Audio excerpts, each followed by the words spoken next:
Assalamualaikum dan salam sejahtera. Saya Nazri Kahai, ini Agenda Wani dari World Trade Center Kuala Lumpur. Hari ini buat julung-julung kalinya satu simposium perubahan iklim 2022 berlangsung di Parlimen Malaysia di bawah pejabat Ketua Pembangkang berkaitan bagaimana Malaysia ke arah mendepani kemelut perubahan iklim.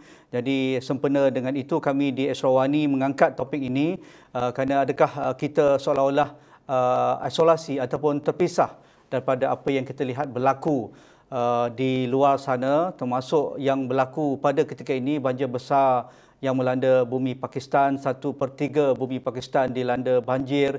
Begitu juga di beberapa negara Eropah, heat wave ataupun stroke harbor berlaku di kebanyakan negara-negara Eropah termasuk di Amerika Syarikat pada ketika ini.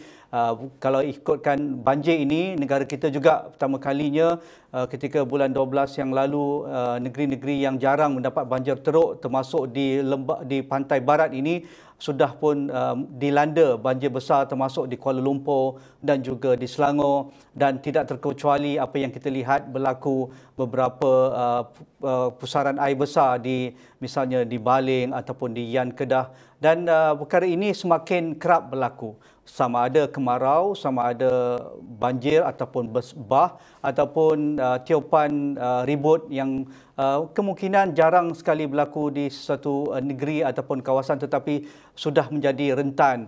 Apakah ini satu petanda negara perlu bersiap siaga lebih cekap berhadapan dengan fenomena perubahan iklim? Jadi Profesor Dr. Frederlin Tangang, Elias Tajuddin Mahmud, Profesor Jabatan Sains Bumi dan juga Alam Sekitar Universiti Kebangsaan Malaysia bersedia pada malam ini. Assalamualaikum Prof, apa khabar? Waalaikumsalam, Tuan Haji. Terima kasih kerana menjemput saya sekali lagi membincangkan isu yang begitu penting, bukan hanya di seluruh dunia, terutamanya juga di Malaysia. Kita begitu ketara menerima impak perubahan iklim ini, dan jadi sesuatu isu yang harus kita bincang di semua peringkat. Itu yang menarik kerana kita perlu mengarus perdanakan diskusi ataupun diskurs perubahan cuaca ini, dan kami di Esrawani sentiasa menghubungi Prof dan juga rakan-rakan saintis untuk mendapatkan maklumat terkini. Mungkin untuk update terkini berkaitan dengan tahap suhu cuaca dunia yang dikatakan semakin meningkat, walaupun IPCC misalnya meletakkan threshold ataupun satu benchmark perlu dikuatkuasakan oleh semua negara di dunia ini untuk mengelakkan negara dunia ataupun dunia berhadapan dengan perubahan cuaca yang ekstrim apabila dunia semakin panas. Jadi update dari Prof. Ya, Tuan Haji, sebenarnya pada ketika ini kalau mengikut laporan IPCC yang terbaru, peningkatan suhu dunia berbanding dengan aras sebelum zaman industri di Eropah adalah sekitar 1.1 darjah Celsius lebih tinggi daripada aras berkenaan. Tetapi ini adalah sekitar dalam 3 tahun yang lepas. Jadi kalau mengikut laporan yang terbaru, aras itu mungkin sudah meningkat ke aras dalam sekitar 1.2 darjah, ya. 1.2 darjah Celsius lebih tinggi berbanding dengan aras sebelum zaman perindustrian di Eropah.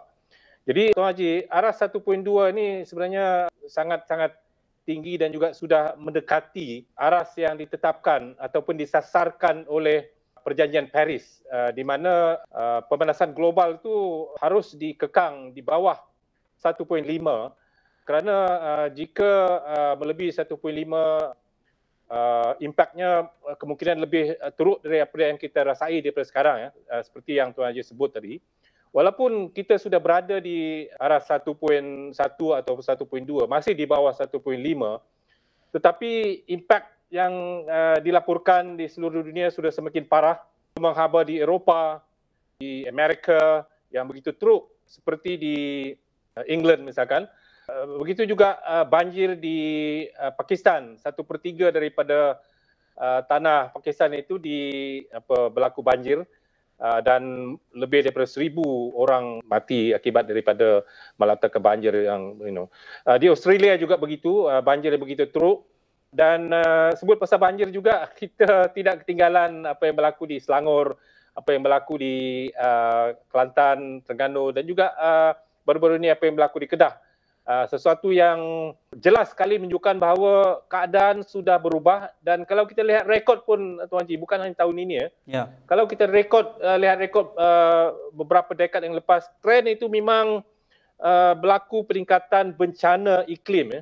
Jadi jelas bahawa perlu kita kekang perubahan iklim ini di bawah aras 1.5 supaya impak itu tidak semakin teruk, ya, Tuan Haji. Ya, Prof, dari pemerhatian dan juga kajian Prof dan rakan-rakan, dari tahap kesedaran masyarakat negara kita, rakyat di negara kita, semua pemegang taruh lah, tak kira pemimpin, kerajaan, NGO, akademia dan juga orang-orang persorangan, dari aspek perubahan cuaca dan juga bencana iklim ini, adakah kita sebenarnya ambil mudah dan setiap kali bencana iklim kita akan menuding jari, itu salah, ini betul dan sebagainya, dan kita menganggap kita terpisah kerana negara kita terlindung dari lingkaran api Pasifik, misalnya tidak sama macam Indonesia ataupun Filipina yang macam-macam lah bencana alam. Jadi kita take for granted tentang hal perubahan iklim.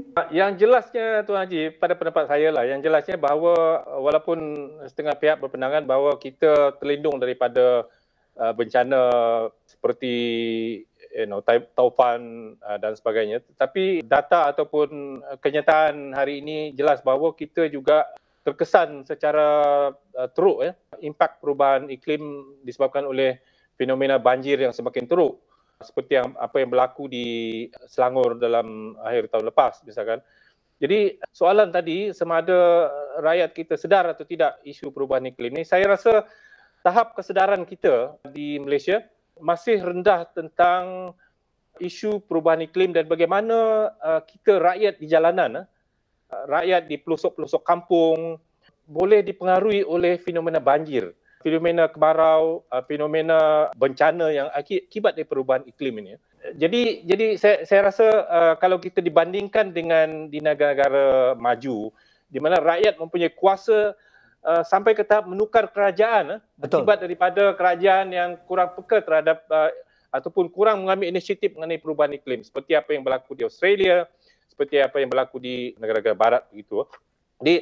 Di Malaysia kita beranggapan bahawa kita tidak dipengaruhi iklim, perubahan iklim, tapi sebenarnya di sebaliknya, dan pemanasan global akan berterusan dan kita akan berterusan menerima impak perubahan iklim ini. Ya, Prof, kita amat terkesan dengan perubahan iklim dan kita juga beranggapan perubahan iklim masih hanya berlegar kepada perubahan cuaca, isu pemanasan suhu, tidak terkait dengan isu sosioekonomi, misalnya keselamatan ataupun kedaulatan makanan, berkaitan dengan isu masyarakat komuniti yang rentan, seperti mana yang kita lihat sama ada mereka terlibat dengan banjir ataupun kawasan-kawasan yang mudah terkesan akibat bencana iklim. Jadi mengapa kita perlu menukar mindset ini? Kerana perubahan iklim akan melandai semua perkara yang kita sebutkan tadi, Prof. Betul Tuan Haji, ya. Kita harus menangani perubahan iklim ni secara holistik. Bukan hanya di peringkat kerajaan persekutuan, bukan hanya di peringkat kerajaan negeri, tetapi harus di setiap lapisan pemegang taruh, dan bukan hanya di peringkat kerajaan negeri ataupun kerajaan persekutuan begitu, tetapi di semua peringkat, ya. Jadi kalau saya boleh ulas sedikit Tuan Haji tentang bila kita bercakap mengenai impak perubahan iklim ini, dia bergantung kepada 3 perkara. Ya. Pertama, bencana itu sendiri. Dan bencana iklim ini, apabila peningkatan suhu itu meningkat, maka kejadian bencana itu akan meningkat. Tetapi dalam masa yang sama, impaknya itu akan juga dipengaruhi oleh sejauh mana rentannya sektor ataupun kawasan ataupun komuniti berkenaan.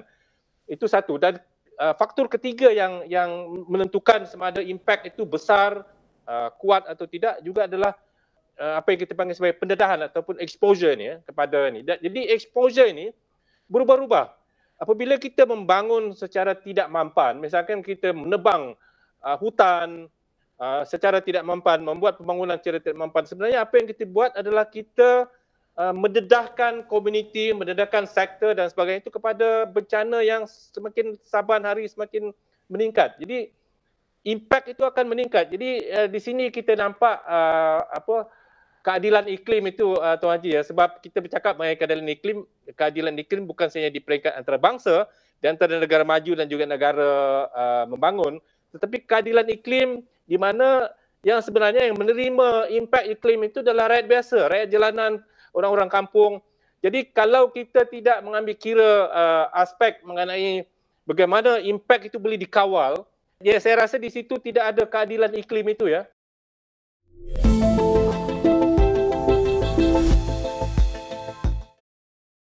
Prof, dari statistik ramai mengangkat bahawa negara kita negara membangun menuju sebuah negara maju. Jadi sumbangan pelepasan karbon kita tidaklah setinggi negara-negara Eropah ataupun Amerika Syarikat, sekitar 0.37% saja. Jadi mengapa kita nak bersusah payah? Jadi kita kenalah gesa di peringkat multilateral, misalnya UN ataupun perjanjian Paris itu perlu dikuatkuasakan untuk menekan negara-negara maju Eropah dan juga Amerika Syarikat. Mengapa negara kita perlu bersusah payah? Jadi sedangkan kita perlu membangun, kita perlu menyediakan pembangunan, memberikan pekerjaan, membawa pelabur asing datang ke negara kita. Jadi kita perlu buka tanah, kita perlu tebus guna pasir laut dan juga jadikan pulau-pulau buatan untuk menampung pembangunan negara kita untuk menjadi sebuah negara yang standing dengan mereka. Jadi adakah konotasi dan juga retorik ini wajar kita raikan ataupun kita perlu bersikap adil kepada keadilan cuaca ini? Betul, Tuan Ji. Perkataan keadilan iklim itu sebenarnya merujuk kepada bahawa apa juga kita lakukan dalam menangani isu perubahan iklim ini melihat kepada sejarah pembebasan gas-gas rumah hijau itu, ya.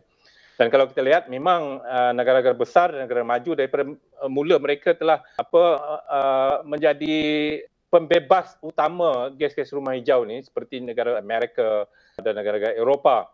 Jadi mereka pada pandangan saya memang harus bertanggungjawab dalam menangani isu ini dan membantu negara-negara maju seperti yang Tuan Haji sebut tadi bahawa negara-negara kecil, negara-negara maju seperti Malaysia sendiri yang kalau kita mengikut faktanya jumlah pembebasan gas-gas rumah hijau kalau dalam peratusnya itu hanya kurang daripada 1% berbanding dengan negara besar seperti Amerika yang dalam sekitar 25%, China lebih daripada itu dan juga negara-negara di Eropah yang tentunya jauh lebih tinggi daripada pembebasan apa yang dibebaskan oleh Malaysia.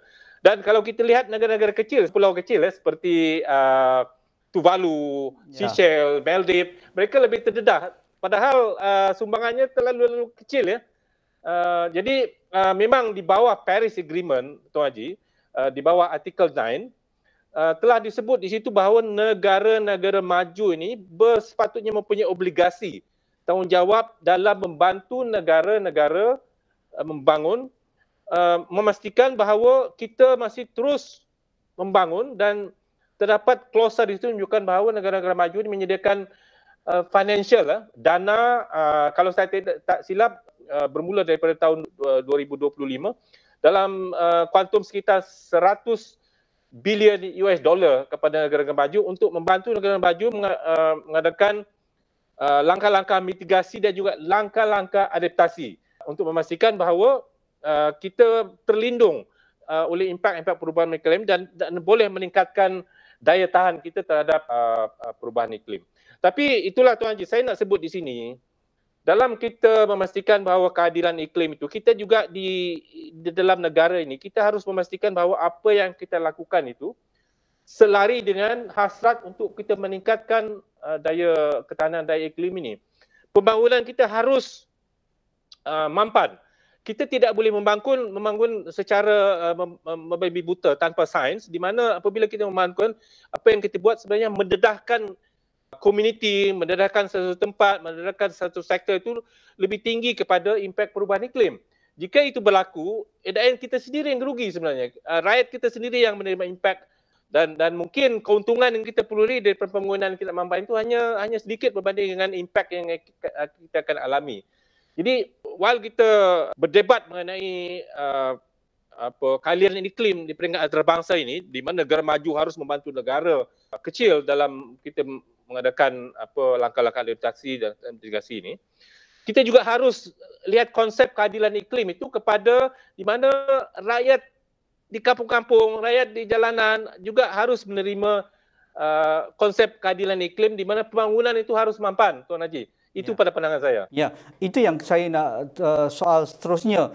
Untuk mencipta ataupun membina masyarakat berdaya tahan dari risiko bencana. Ini satu piagam Hyundai ataupun diangkat oleh bangsa-bangsa bersatu bahawa kita perlu mengangkat semua komuniti berdaya tahan ataupun rentan yang boleh melindungi mereka dari sebarang bencana iklim. Ini jelas. Kalau masyarakat yang paling bawah B40 ataupun di kampung-kampung nelayan, apabila mereka ditimpa musibah bencana ataupun ribut taufan, mereka tidak boleh ke laut untuk menangkap ikan, untuk kais pagi, makan pagi. Jadi mereka lah kelompok yang paling rentan, paling susah dan paling terkesan apabila dihimpit bencana iklim berbanding mereka yang tinggal di bandar yang ada pendapatan yang besar dan sebagainya. Jadi mengapa ini perlu kita angkat?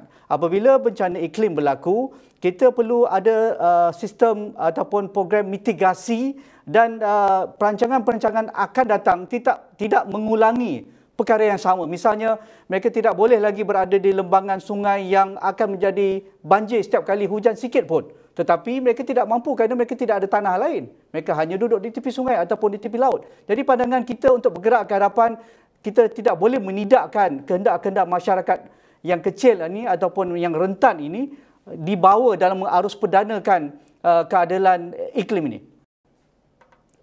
Betul Tuan Haji, betul. Saya percaya bahawa untuk kita maju ke hadapan dan memastikan bahawa kita mempunyai daya tahan terhadap impak perubahan iklim ini, kita harus melihat ini sebagai satu isu yang pendekatannya bersifat holistik. Kita tidak nak ini hanya menjadi isu di peringkat kerajaan persekutuan misalkan. Walhal tidak dilihat secara serius di peringkat kerajaan negeri ataupun di peringkat PBT, kerajaan tempatan dan sebagainya, daerah misalkan. Jadi ini harus kita lihat semua dan semua berperanan sebenarnya, bukan hanya kerajaan, bukan hanya NGO, tetapi orang seperti saya pun sebagai saintis sebenarnya mempunyai peranan juga untuk menyediakan maklumat-maklumat yang berguna kepada kerajaan supaya kerajaan boleh membuat keputusan dengan baik, Tuan Haji. Jadi semua mempunyai peranan. Jadi pada pendapat saya tidak terlalu lewat untuk kita bersedia menyediakan pathway kepada Malaysia misalkan. Bagaimana kita bergerak ke arah itu? Kita tidak hanya menumpu kepada mitigasi, hanya mengurangkan gas-gas rumah hijau misalkan tanpa melihat bahawa kita juga harus membangun. Tetapi pembangunan itu harus mampan dan dalam proses kita menjadikan pembangunan mampan itu kita harus melihat bagaimana ada proses adaptasi itu boleh dilakukan supaya apabila berlaku bencana ini, sebab bencana ini bersifat global, perubahan iklim bersifat global. Jadi kalau hanya Malaysia yang cuba menurunkan gas-gas rumah hijau tetapi negara-negara lain mungkin gagal, jadi iklim akan sentiasa berubah. Pemanasan global akan meningkat dan kalau mengikut apa yang kita pembacaan dan pemahaman saya Tuan Haji, kalau mengikut laporan IPCC dalam kurang daripada 10 tahun, 8 tahun exactly Tuan Haji, kadar pembebasan tahunan gas-gas rumah hijau ini harus dikurangkan 50% daripada 50 dalam sekitar 56 gigaton CO2 equivalent kepada sekitar 20 hingga 30 pada tahun 2030. Jika kita gagal berbuat demikian, jika dunia gagal berbuat demikian, suhu dunia akan meningkat lebih 1.5 dan mungkin meningkat lebih daripada 2 darjah. Dan kalau mengikut kajian-kajian yang dilakukan oleh penyelidik lain di dunia, likelihood ataupun keberangkalian dunia sebenarnya berjaya ke arah ini sangat-sangat kecil ya. Dan kemungkinan suhu dunia ini akan di abad penghujung abad ke 2021 ini, abad ke 2100 ini akan menuju kepada bukannya 2 tetapi 25 antara 25 dan juga 3 darjah. Dan itu satu peningkatan yang sangat tinggi berbanding dengan apa yang kita ada sekarang. Jadi impaknya juga akan tinggi. Jadi adaptasi kita, pembangunan mampan kita sangat-sangat penting pada ketika ini bagaimana ke mana kita arah kita tuju untuk memastikan bahawa walaupun bencana itu meningkat tetapi mungkin impaknya kurang kerana kita telah meningkatkan daya tahan kita, pembangunan kita mampan, pendedahan kita kepada impak bencana ini dapat dikurangkan dan sebagainya. Jadi ini sangat-sangat penting Tuan Haji. Ini mudah-mudahan apa yang kita bincang tentang keadilan iklim ini ataupun perubahan cuaca dunia ini boleh menjadi agenda utama dalam kita memilih pemimpin dalam pilihan raya umum ke-15, kerana negara dunia lain sudah menunjukkan kerajaan yang tidak memberi tumpuan kepada isu keadilan iklim ataupun perubahan cuaca, mereka boleh tombang. Di Australia, isu di Parti Konservatif di United Kingdom sekarang, dan begitu juga bagaimana Presiden Biden mempertahankan untuk midterm pilihan raya Presiden Amerika pada hujung tahun ini juga berhadapan dengan rakyat mereka berkaitan dengan agenda perubahan cuaca. Jadi negara kita, kalau kita nak gerak ke hadapan, perlu memilih pemimpin dan juga kerajaan yang membawa agenda ini. Sekian saja dalam perbincangan saya bersama Prof. Dr. Fredlyn Tangang Elias Tajuddin Mahmud, Profesor Jabatan Sains Bumi dan juga Alam Sekitar Universiti Kebangsaan Malaysia. Assalamualaikum, kita jumpa lagi.